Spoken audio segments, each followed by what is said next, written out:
Fala investidor, eu sou Alex, esse é o canal Pingado na Bolsa. Hoje a gente vai falar sobre um relatório publicado agora em maio de 2022, sobre abril de 22, é o relatório gerencial do HSI Logística, Fundo de Investimento Imobiliário. Então, se você quiser saber sobre esse fundo, fica ligado até o final do vídeo.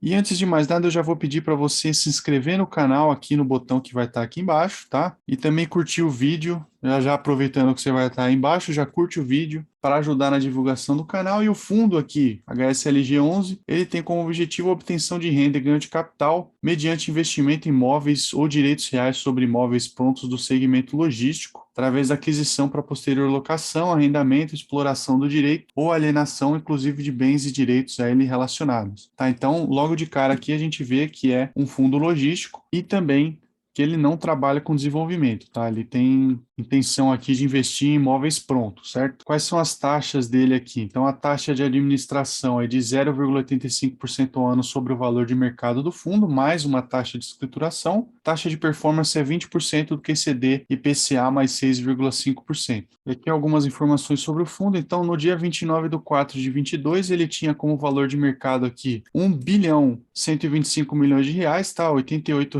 por cota, e um valor patrimonial de 1 bilhão 400 milhões, R$ 110 por cota. A gente vê que o valor patrimonial dele está acima do valor de mercado, certo? Então ele está sendo negociado com desconto, como a maior parte dos fundos imobiliários hoje em dia, tá? Uma liquidez média diária aqui baixa, né, de que 457 mil reais, já não passaria no meu crivo aqui com relação à liquidez. A distribuição de dividendos aqui, 63 centavos por cota, o número de cotistas 19.214, quantidade de cotas 12 milhões 660 mil. Aqui para alguns comentários do gestor, então eles estão finalizando as discussões contratuais para concluir a alocação de mais um módulo em Itapevi, no total de 2.286 metros quadrados, e concluindo essa alocação, a vacância do ativo vai ser de 2,2% e do portfólio de 0,5%. Então é um fundo que tem bem pouca vacância, isso é um ponto interessante dele, e eles informam aqui que vai haver cerca de 410 mil reais aqui em carência de locação,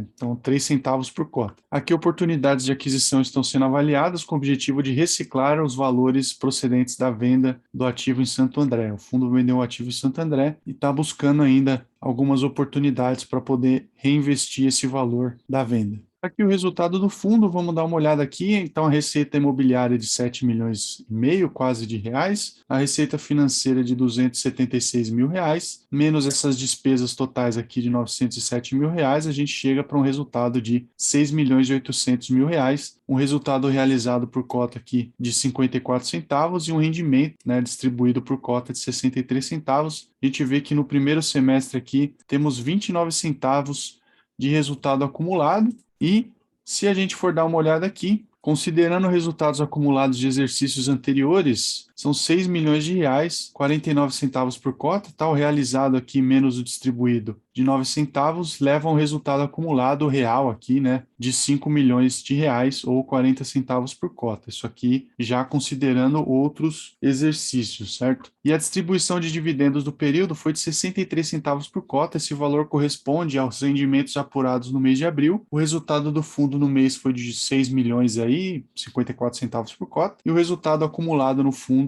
atual é de 5 milhões de reais, ou seja, 40 centavos por cota. Então a gente vê os rendimentos nos últimos 12 meses, a gente tem o resultado por cota nessa linha mais clara aqui, verde mais claro, e o distribuído por cota nesse verde mais escuro. Então saiu de maio de 21 lá 56 centavos de resultado e 58 distribuídos. Agora em abril, 54 de resultado e 63 distribuídos. Aí você me pergunta, pô, mas eles estão distribuindo acima do que eles tiveram de resultado? Sim, porque aqui em janeiro de 22 teve um resultado maior, então eles estão distribuindo aqui de forma gradual nos meses subsequentes aqui. Claro que a gente vê um certo probleminha aqui gráfico, né? Porque 63 centavos era para ser o mesmo patamar, mas eles estão distribuindo 63 centavos desde janeiro de 22, apesar do resultado tanto fevereiro quanto março quanto abril ter sido de 54 centavos. A liquidez do fundo, como eu comentei, R$ 458 mil, para mim, pelo menos, é uma liquidez baixa. Eu não estou recomendando compra ou venda desse ativo, tá? Mas para mim, para minha carteira, é uma liquidez baixa, tá? Eu prefiro fundos com um pouco mais de liquidez. Inclusive no setor logístico, a gente tem alguns fundos bem grandes, como XPLG, HGLG. Inclusive, eu vou deixar no primeiro comentário aqui fixado uma playlist com todos os fundos imobiliários que a gente conversou aqui no canal, tá? Para você, caso você queira ver. Mas esse fundo aqui,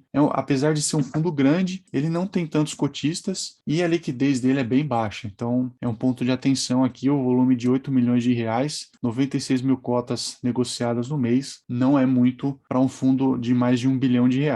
E aqui a gente vê, né, com mais detalhes aqui, 14 mil cotistas lá em maio de 21, R$ 1,5 milhão negociados aqui ao dia, né, a média, e a gente vê uma baixa bem grande aqui para menos de R$ 1 milhão, menos de R$ 500 mil negociados agora em abril de 22, apesar da gente ter tido um aumento considerável aqui no número de cotistas, saindo lá de 14.400 para 19.200. Quais são os tipos de investidores, né? Então, 34% pessoas físicas, 4,5% institucionais, e investidores originais lá, com posição anterior à primeira oferta pública, 60,6%. Então, quem estava lá antes desse fundo ser iniciado, digamos assim, não largou o osso, está lá ainda, 60%, é bastante gente, tá? Talvez essa seja uma das explicações aí por que esse fundo tem uma liquidez relativamente baixa.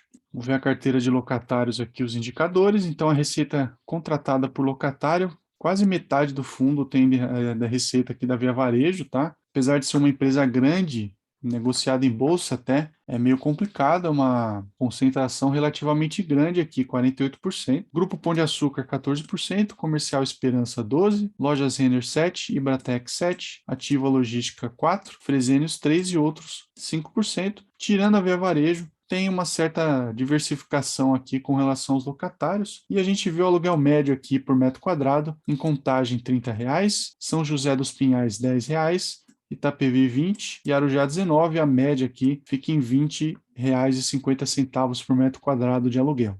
A receita contratada por região, então, é basicamente Sudeste, tá? 11% só na região Sul. E os contratos aqui são basicamente típicos, tá? Porque os atípicos são 11% e os típicos 89%. Continuando, a gente vê a receita contratada por indexador. Então, a maior parte, quase 88% IPCA e GPM 12,5%. E a composição da carteira tem 94,9% aqui de imóveis, renda fixa 4,4% e outros fundos imobiliários 0,7% da carteira do fundo. Vacância física eles conseguiram diminuir bem aqui de maio de 21, estava em 5%, e hoje em dia eles diminuíram para 1%, aí está na casa de 1% desde dezembro de 21, tá? Então é um fundo que tem uma vacância física bem baixa, e como a gente vai ver aqui, o revisional dos contratos, então 22% do revisional dos contratos são feitos em 2022, 21% aqui em 2023, 4,9% em 24 e 1,7% em 2025, com relação ao vencimento dos contratos. Quase 80%, um pouco mais de 80% aqui vence depois de 2025, outros 9,6% em 2023, 6,4% em 25, 3,3% em 2024. E quais são os índices de reajuste? Aqui a gente vê IGPM, tá bem pouco, tá? 11,8% aqui em junho,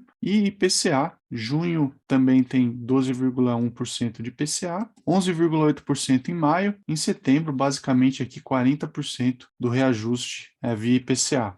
Dá uma olhada aqui no portfólio do fundo, então são 4 imóveis diferentes, em Arujá, São José dos Pinhais, Contagem, Itapevi, são 390 mil metros quadrados que esse fundo tem, 100% dos imóveis de todos eles, tá? E as inaugurações aqui são imóveis antigos, alguns deles, tá? 2006 aqui, São José dos Pinhais, 2012 tanto Arujá quanto Contagem e 2016 em Itapevi.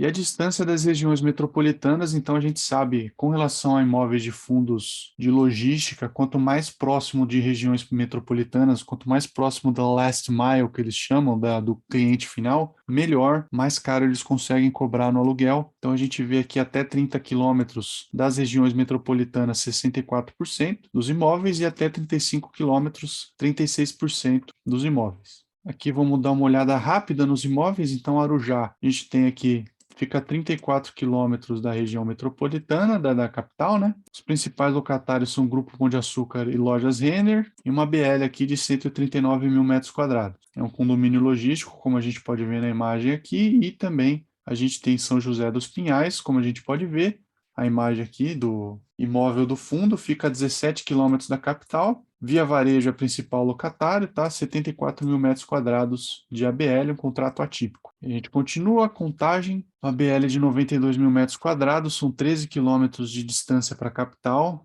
Também o principal locatário Via Varejo, esse aqui já é um contrato típico. E o último imóvel do fundo, Itapevi, o eixo rodoviário aqui na Castelo Branco, em São Paulo, são 84 mil metros quadrados de ABL, 29 quilômetros de distância para a capital e tem alguns locatários. Ibratec, Ativa Logística e Fresenius, contratos típicos, são 32 módulos diferentes neste imóvel.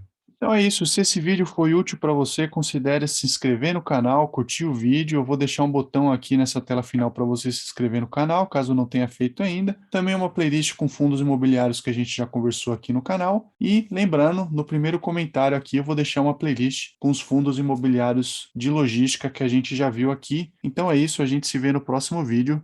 Tchau!